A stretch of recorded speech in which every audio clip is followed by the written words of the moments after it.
is your static method. What are static methods in Python? So static method is a method which is used to access the static variables. The class variables are also called as static variables. In static method, the static method should not have any arguments. Static methods do not use any arguments. You can't use any arguments in it.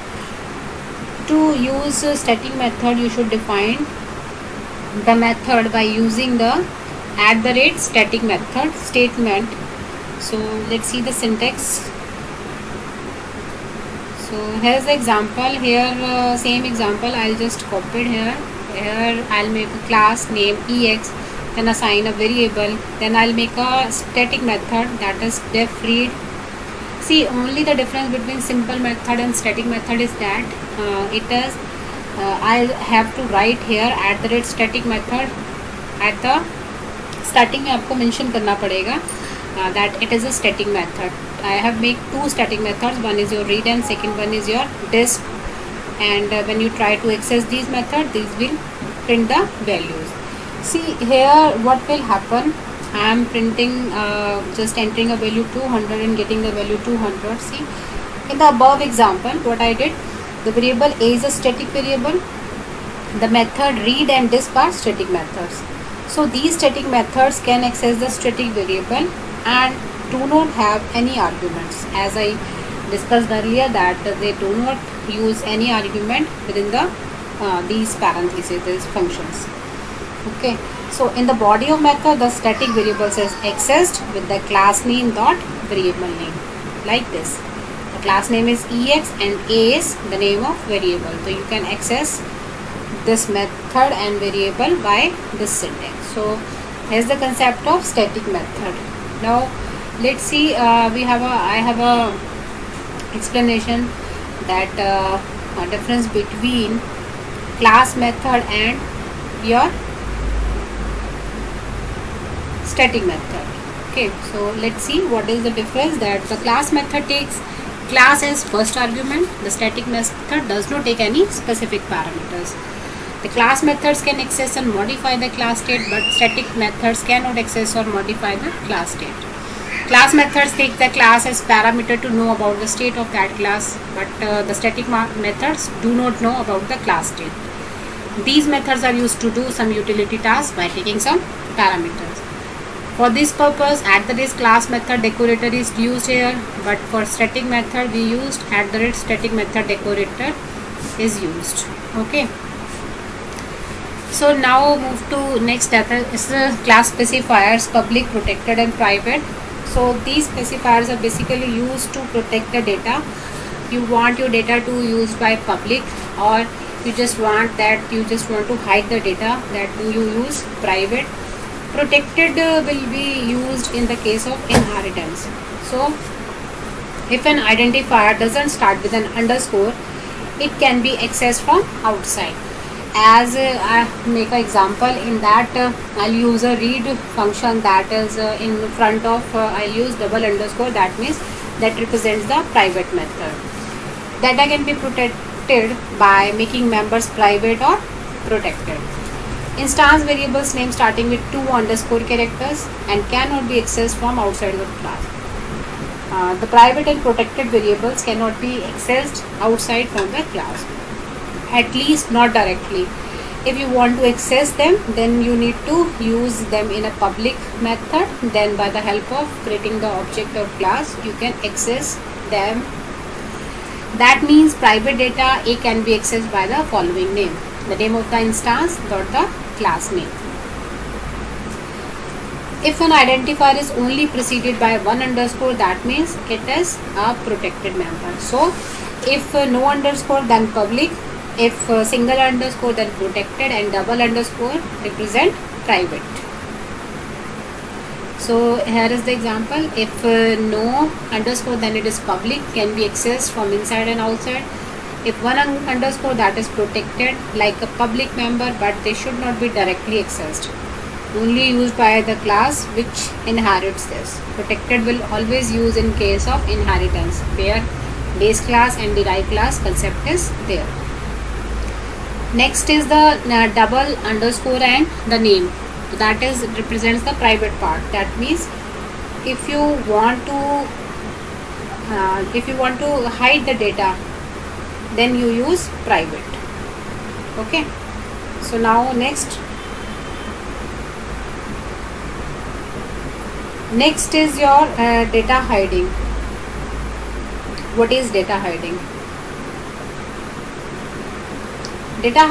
What is data hiding? Basically, in Python programming, the properties of a class can be hidden by using double underscore. That means you can make them private. By that, nobody can access that particular method, also particular variable. Here I'll use example in which a is a normal variable where b is the private variable. If you try to access the b from outside the class, that is here, then you will get the error. Okay, so a will be printed, but if you try to print the b, it will give you error as it is a cannot be accessed outside the class. The value of hidden variable b can be accessible only within the class, that is your ex. Within the ex you will get the value, otherwise outside you will not get the value of b variable. So now next is your constructor. See, we already have discussed about this constructor, that is init method. It will automatically call when the object of the class is created. So next, this constructor is used to initialize the class variables. The constructor method should always take the self pointer. We also discussed about self pointer, that it represents it just like as this pointer in Java. The remaining argument will be passed during the object creation. So we already have discussed. Move to next. So next one is your inheritance. What is inheritance? See, inheritance basically provides the reusability of code. That means you already write a code and want to make a new thing with the previous features and want to add some new one, then you use inheritance case. So inheritance is a powerful feature in object oriented programming. Then it refers to defining a new class with little or no modification. Then the new class is called the derived class, and the previous class is the base class or your parent class. So always derived class inherit features from the base class plus adding some new features to it. That means you can reuse the code again and again. The syntax of inheritance concept is class, name of base class. Then if you want to pass some object, body of the base class, class, derived class. Here always you will pass a base class name, because we are inheriting the properties of base class in this derived class. Okay, so here is the example. This is the base class with having two features, feature 1 and feature 2. Derived class is derived from this base class, is having feature 1 and 2 plus an additional feature of feature 3 with it. Okay, so move to next. Here are different types of inheritance. One is your single, multiple and multi-level. The basic types of inheritance are here. So let's discuss them one by one. So first of all is your single inheritance. In single inheritance, what will happen? The subclass, that is your derived class, can derive the properties of only one base class. So the syntax of this is class A. I am defining a variable 200, then I am using a child class B in which A is using as a base class and assigning a value y equal to 300. Then I am making a function with the self and want to access this x and y. Now the features of this x base class will be present in y derived class. So by creating the object of this derived class, I can access the values of class A as well as class B. Next one is your multiple inheritance. So what will it do? What multiple inheritance will do? The subclass derives the properties of more than one base class. Multiple base classes are separated with the help of comma. So the syntax of multiple base classes like this. See, multiple inheritance is when you have two base classes A and B and want to derive a class from it. You want that C consists of features that must be present in A as well as present in B, and some new features of C itself. So what will you do? See here, I am declaring a variable x in A, a variable B. Then by the help of C, class C, this is the syntax. How C is deriving the features of A and B both. Multiple means you can inherit values, inherit properties from multiple base classes.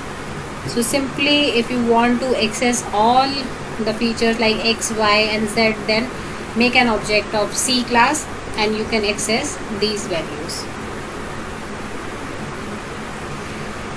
Next one is your multi-level. That means level by level you want inheritance. Like one is your base class, then you want to make a derived class from it, then another derived class from it. Okay, so the properties of one base class are derived into subclass 1, then properties of subclass 1 are derived into subclass 2. That is subclass, or you can say derived class, are same. So let's see the example of this. See here what I did. I am making assigning a variable, then use a function in which I just simply print the value of x. Then again I am assessing this class or inheriting this class in B. Then I am assessing here value of B, then again C. When I'll try to use the all three this function, what will happen? I'll just what I did, I make a object of the C class, C derived class, and in each class you see I called a self.disp. That means in B I called disp of this function, this class. In C I called the disp function of this class, and at last I called this function so that the previous one also get printed. So what is the output of this multi-level is? That is 200, 300 and the last is your 190. Okay, so these values will be printed. Now move to next, that is your multi-path inheritance. So what is that? It is a combination of both multi-level and multiple inheritance. Thus, in this type of inheritance, the public properties of base class are derived into various subclasses. So all the public properties of subclasses are further divided into the final subclass. So here is the example. See, from one base class, two derived classes are there. Then from two these derived classes, one main or derived class is there. So it is the combination of multi-level and multiple inheritance. So now see the example of this. Before discussing polymorphism, we first discuss the practicals of these inheritance.